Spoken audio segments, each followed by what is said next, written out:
Hello students, there is a good news for you.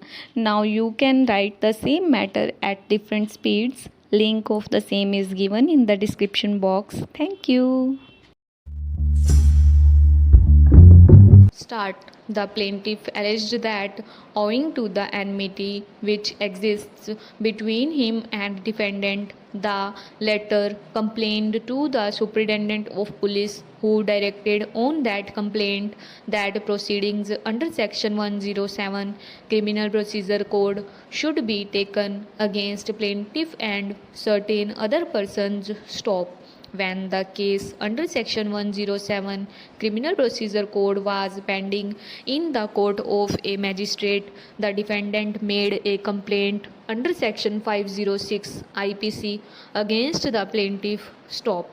The case was tried by the same magistrate who had heard the case under section 107 criminal procedure code. Stop. The plaintiff alleged that the complaint made against him under section 506 IPC was false to the knowledge of the defendant and was filed without reasonable and probable cause and maliciously. Stop. It is also the case of the plaintiff that the proceedings under section 107 criminal procedure code were also started at the instance of the defendant falsely, maliciously, and without any reasonable and probable cause. Stop. The learned magistrate who heard both these cases found that the complaint under section 506 IPC was true, and further that the case under section 107 criminal procedure code was one in which it was necessary to bind down plaintiff. Stop. In the case under section 107 criminal procedure code, he was bound over for a period of 1 year. Stop.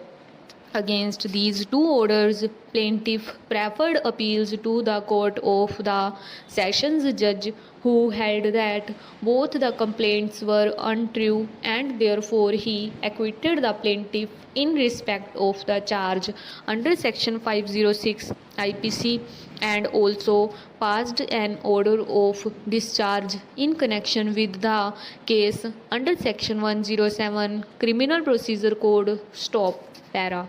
After the termination of the above mentioned two cases, plaintiff instituted two suits for malicious prosecution against defendant. Stop. Appeal relates to the charge under section 506 IPC, while second appeal relates to the case which had been started under section 107 criminal procedure code. Stop. The defense in both the cases was that the charges were true and there was no want of reasonable and probable cause. Stop.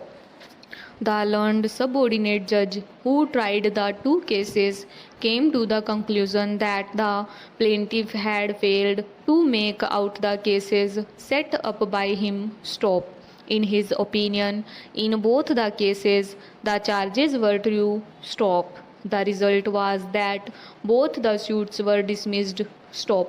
The plaintiff has preferred these two appeals against the decision of the learned subordinate judge. Stop. In the court below, the evidence was recorded in respect of both complaints in one suit, but separate judgments were given. Stop. In our opinion, it will be convenient if we deal with these two appeals separately. Stop.